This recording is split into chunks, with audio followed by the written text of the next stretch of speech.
سلام مجدد. توی ویدیو قبلی راجع به کورس اصلی با هم صحبت کردیم. کورس های اصلی رو کامل کاور کردیم برای پزشکی و دندان. اینکه شما بخوای پزشکی بخونی به چه حالته، دندان بخونی به چه حالته و داروسازی هم که قراره بعداً کاور کنیم.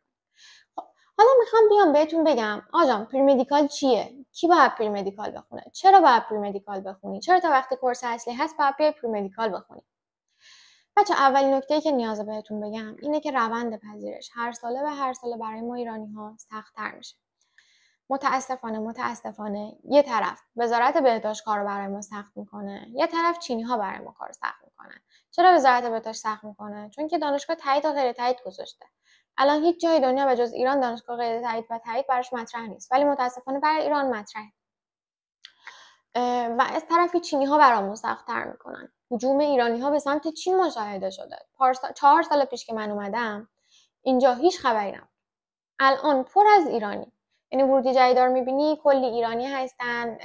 حالا خیلی هم خوب می‌کنین میاینا، واقعا چین عالیه. ولی خب وقتی که دیگه می‌دونی تقاضا میره بالا عرضه میاد پایین و این عرضه رو چیکار می‌کنن؟ بچه‌ها رو فیلتر می‌کنن. مثلا اگه قبلا معدل 16 می‌گرفتن الان دیگه اونو نمی‌گیرن. معدل میگن 17 می‌خوام. دانشجو زیاد داره برام میاد، دانشجو خوبه رو برمی‌دارم، دانشجویی که زبانش خوبه رو برمی‌دارم، دانشگاه سنش پایینه رو برمی‌دارم.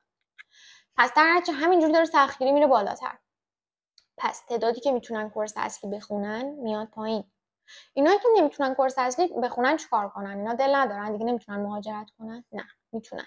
چجوری؟ با استفاده از کورسی به اسم پریمدیکال کورس یا فاوندیشن کورس.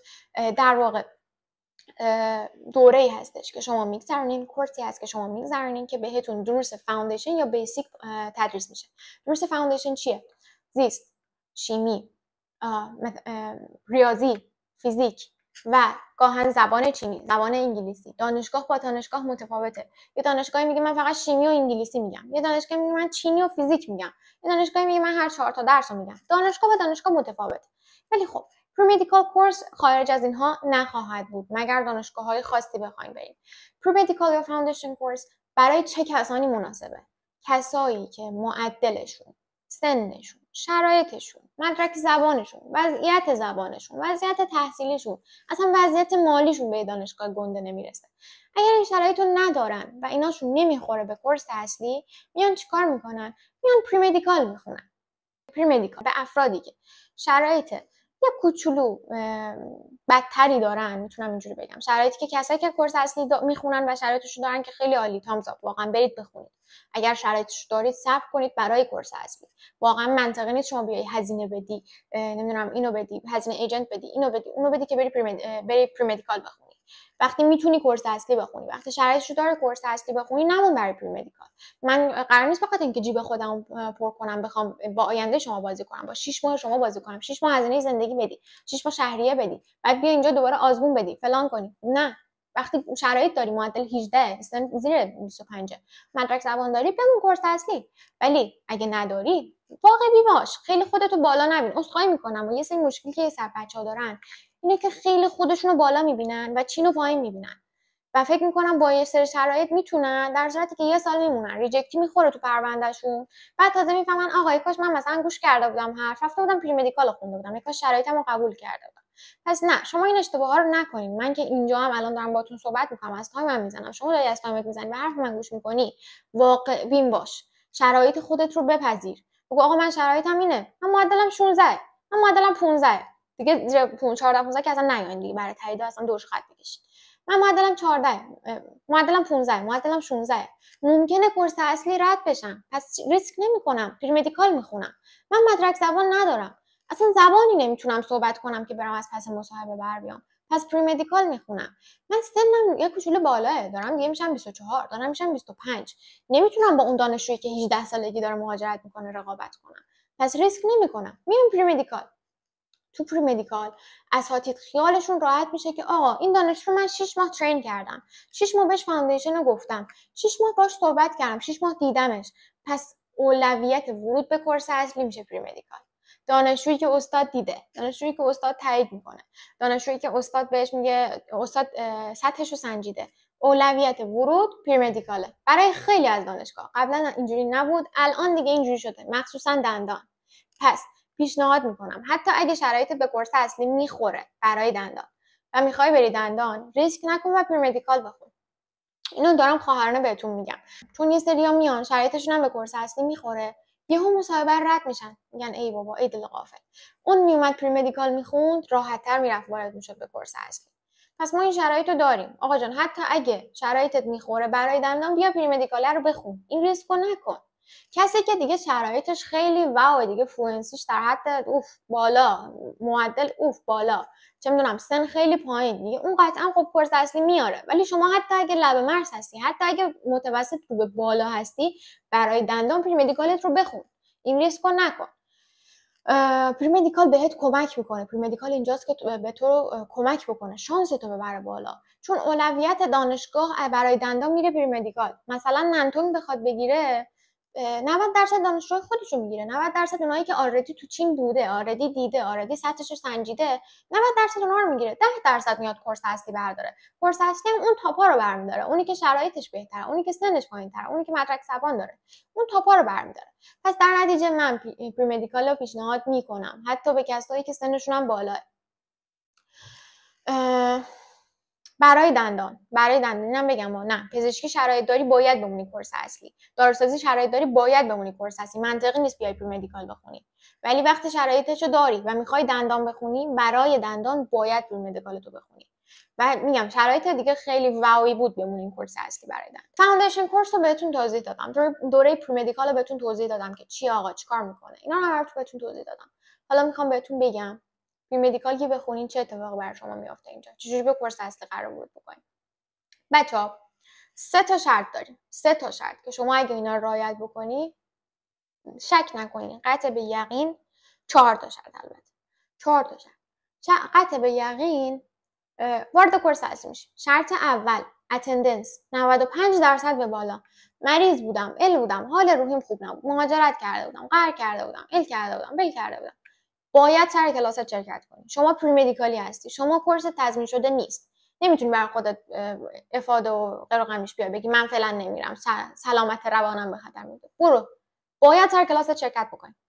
مورد بعدی، دروست رو باید پاس بکنی. شما اگه نتونی ریاضی و فیزیک و شیمی و زبان چینی و زبان انگلیسی و 60 از 100 بیاری، پس به درد این سرشته نمیخوری، اصلا لایق این سرشته نیستی. عذرخواهی میکنم اینو میگم این سرشته که همه براش سر دست میشکنن. پس اگر نتونی از پس نمره 60 از 100 بر بیای، 60 آوردن واقعا کار راحتیه. اون نمره اصلی، نمره خوب آوردنه که سخته. 60 آوردن کار راحتیه. شما همون جزوه استودی بخونی میتونی 60 بیاری. پس اگه نمیتونی حتی 60 رو بیاری، پس مطمئن باش از پس آناتومی، پاتوفیزیو، نمیدونم فیزیولوژی، هر چیزی، هیستولوژی، پاتولوژی، اینا بر نمیای، از پس اینا بر نمیای. پس باید 60 رو بیاری. 2 پس شد 1 اتندنس، 2 60 آوردن، پاس شی، باید پاس شی. یه درس هم بیفتی میره رو هوا. ولی اینجوری نیست که پاس نشی بچه‌ها. نمره 60 آوردن کار راحتیه. من نمیتونم بگم مثلا چه مثل روسیه است، مثل ال 60 آوردن آب خوردن. نه اینکه بگم حالا مثلا دیگه هم خیلی هم آب خوردن، ولی تلاش میخواد. اینجوری نیست بری بشینی سر کلاس مثلا همینجوری در دیوار نگاه کنی، بعد میای خونه برای خودت ریلکس کنی، بیا از دانشگاه بخوابی، نمیدونم فلان کنی، آشپزی کنی، برای خودت اشغال کنی. نه، باید درستو بخونی. ولی درستو بخونی نشد، نداره نمره 60. خب پس شد اتندنس، نمره 60. مورد اخلاقی بچه‌ها، اینجا چینیا از درست بگذرن، از بد بودن درست بگذرن، از مورد انضباطی نمیگذرن. تو کمپس سیگار نکشی، نمیدونم غیبت کردن خودشونو مورد اخلاقیه.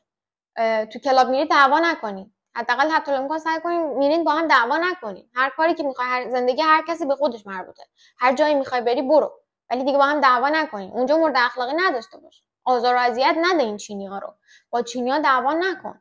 من پیشنهاد میکنم که تا پریمدیکالین واقعا مراقب رفتارتون باشین. یعنی حتی ممکنه، من باورتون میشه مورد داشتم دانشجو درسش عالی بوده، تو کمپس سیگار میکشیده، پریمدیکال نذاشتن بره کورس اصلی. پس برای چینی‌ها به شدت مهمه چه دانشجویی میگیرن، دانشجوشون چه شرایطی داره، دانشجوشون مورد اخلاقی داشته یا نداشته. این براشون از همه چیز مهم‌تره، همه چیز. حتی اگه شهریت رو نتونی پرداخت کنی بهت فرصت میدن، حتی اگه درستو نتونی پاس کنی بهت فرصت میدن، ولی از مورد اخلاقشون نمیگذرن. تقلب نکنی. آقا تقلب کنی دیگه کلا شانستو از دست میدی. سعی کن درستو بخونی، واقعا اشتباه نکنی. گفتم 4 تا. چهارمیش خیلی مهمه. اینو هیچ ایجنتی بهتون نمیگه، ولی من واقعا وجدانم اجازه نمیده که اینو نگم. آقا یک سری پری مدیکال ها واقعا برای اینه که جیب دولت رو پر کنه، جیب اون دانشگاه رو پر کنه. حالا دولت که نه، جیب دانشگاه رو پر کنه. گذاشتن که جیب پر کنه. اونا رو شرکت نکنین. پری مدیکال خوب برین ببینین این پری مدیکال ریتش تو گذشته چقدر بوده. ریت یعنی چی؟ یعنی مثلا از 100 نفری که وارد شدن چند نفر وارد کورس اصلی شدن. الان دالیان دانشگاه من 70 نفر وارد شدن، 8 نفر اخراج شدن. منطقیه. اینو برو. نمیدونم بهت بگم نانتونگ 6 نفر اخراج شدن از 60 نفر. اینو برو. دانشگاهی دیگه مثلا از 60 نفر 30 نفر اخراج شدن، اینو نرو. چرا باید این کارو بکنی؟ مثال نمیزنم، اسم نمیارم، چون که متاسفانه یک سری چیزها اینجا رازه و من خودم انجام نمیدم. یعنی بیای به من بگی من دانشگاه برای پری مدیکال بهت معرفی نمیکنم، ولی خیلی ایجنتا کار میکنن و اگه من بیام بگم خودم رو با خیلی تعداد زیادی در انداختم. پس نمیتونم بگم. واقعا یک سری چیزها بحث محرمانگیه و جدای اون بحث این که برای خودت دردسر نسازی. من نمیخوام خیلی ایجنتا رو دشمن خودم بکنم، چرا که نه وقتشو دارم نه تایمشو دارم. ترجیح میدم همون تایمو بذارم به شما مشاوره بدم، همون تایمو بذارم برای کلاینتام. پس خیلی مهمه که بدونید و آگاه باشید که پری مدیکال خوب نعمت.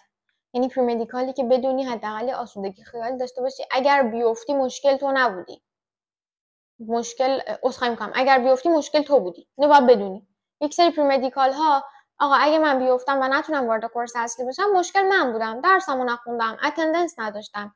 یک سری پری مدیکال ها نه، مثلا میبینی برای دلخوشی انداخته مثلا یه پولی ازت گرفته باشه، همینجوری مثلا یه کورسی خونده باشی.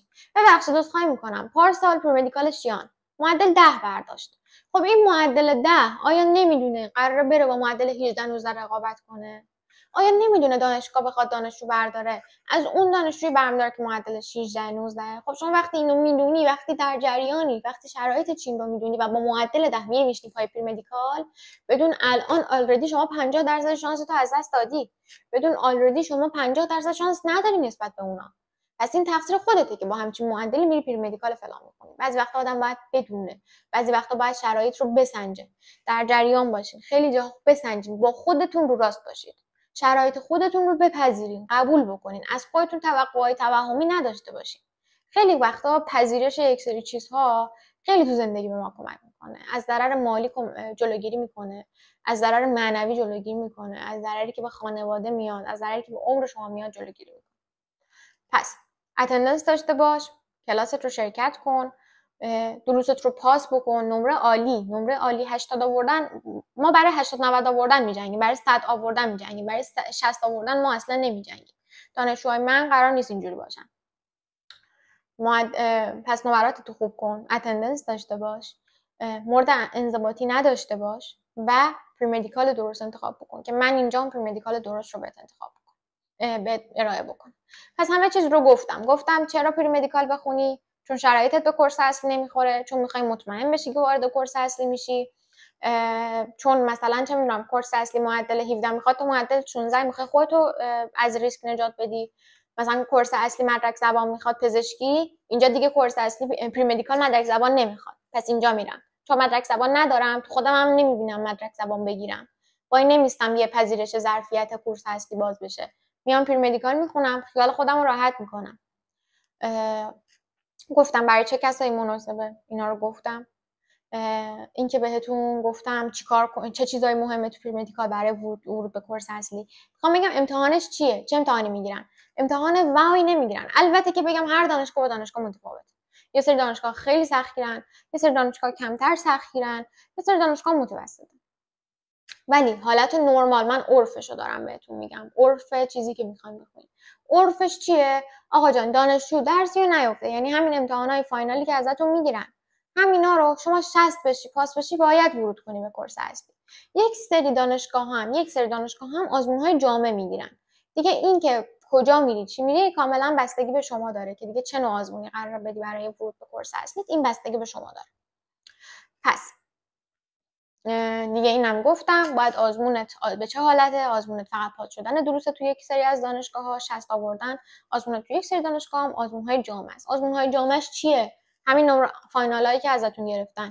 بچه‌ها بگردین پس پیپر پیدا کنین، سوالای گذشته رو پیدا کنین، سوالای سال گذشته رو پیدا کنین، تست بزنین، بخونین، جزوه‌های استاد رو بیشتر بخونین، تمرکزتون رو رفرنس نذارین، جو نگیرتتون تو خدا. ما هم اول ماده بودیم گایتون آورده بودیم، نمیدونم آناتومی فلان آورده بودیم. نه، جزوه استاد. ما اصلا وقت نداریم بشینیم رفرنس بخونیم. خیلی هنر بکنیم جزوه استاد عالی بخونیم، چون شما پری مدیکالی داری رقابت میکنی، بین 60 نفر 70 نفر رقیب داری، باید اونا رو بزنی کنار.